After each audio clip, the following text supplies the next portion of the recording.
అందరికీ నమస్కారం. ఈరోజు గుంటూరు సిటీలో ఉన్న రౌడీ షీటర్స్కి, అదేవిధంగా పాత గాంజా కేసు ఉన్న వాళ్ళకి 120 మెంబర్స్కి ఒక చోట గ్యాదర్ చేసి యూరిన్ టెస్ట్ చేయడం జరిగింది. పోలీస్ డిపార్ట్మెంట్ తరఫున ఈ యూరిన్ టెస్టింగ్ కిట్స్ ప్రొక్యూర్ చేయడం జరిగింది. ఎవరి దగ్గర గాంజా దొరకకపోయినా కూడా వాళ్ళు గాంజా తాగి ఉంటే యూరిన్ టెస్ట్ చేస్తే దాంట్లో పాజిటివ్ రావడం జరుగుతుంది. సో ఎవరికైనా మేము పట్టుకుంటే వాళ్ళు గాంజా కన్జ్యూమ్ చేస్తున్నారు కానీ వాళ్ళ దగ్గర గాంజా దొరకకపోతే కూడా ఈ యూరిన్ టెస్టింగ్ కిట్స్ వల్ల ఎవరెవరు గాంజా తీసుకువస్తున్నారు, ఎవరెవరు గాంజా కన్జ్యూమ్ చేస్తున్నారు, ఎవరెవరు అమ్ముతున్నారు అన్నీ కూడా మేము డీటెయిల్గా విచారించడం జరుగుతుంది. ఈరోజు 120 మెంబర్స్కి మేము టెస్ట్ చేస్తే 17 మెంబర్స్కి పాజిటివ్ రావడం జరిగింది.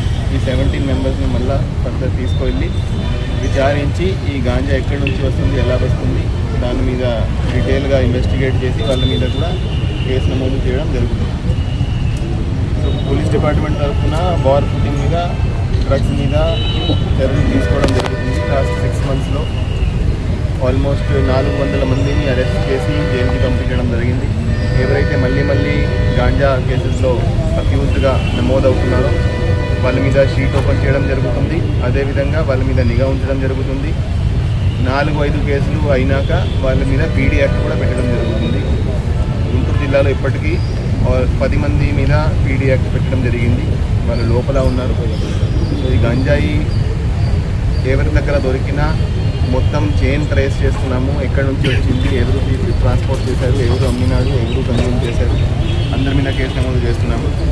అదేవిధంగా స్కూల్స్, కాలేజెస్లో వెళ్ళి అవేర్నెస్ కూడా కల్పిస్తున్నాము. సంకల్పం పేరుతో ఒక స్పెషల్ ప్రోగ్రామ్ డిజైన్ చేసి ఈ గాంజాయి వల్ల ఏమేం పరిణామాలు ఉంటాయి, ఎలా జీవనం నాశనం అవుతుంది, ఏమేం కాన్సిక్వెన్సెస్ ఉంటాయి అన్నీ కూడా డీటెయిల్గా వివరించడం జరుగుతూ ఉంది. సో ఇప్పటి వరకు ఆల్మోస్ట్ 230 ప్రోగ్రాంలు స్కూల్స్, కాలేజెస్లో, అదేవిధంగా విలేజెస్లో కూడా వెళ్ళి అవేర్నెస్ కల్పించడం జరిగింది. సో ఇదే విధంగా ఈ ప్రోగ్రామ్ ఫర్దర్ కూడా కంటిన్యూ అవుతుంది. సో గంజాయి ఎవరి దగ్గర ఉన్నా, డ్రగ్స్ ఎవరి దగ్గర ఉన్నా కూడా చాలా కఠినమైన చర్యలు ఉంటాయి. అందరికీ ఈరోజు కౌన్సిలింగ్ చేయడం జరిగింది, అదేవిధంగా వార్నింగ్ ఇవ్వడం జరిగింది. సార్, ఆ కిట్ ద్వారా ఎలా తెలుస్తుంది అసలు దానివల్ల యూజ్ ఏంటి? సో ఇది ఎప్పుడైనా ఎవరైతే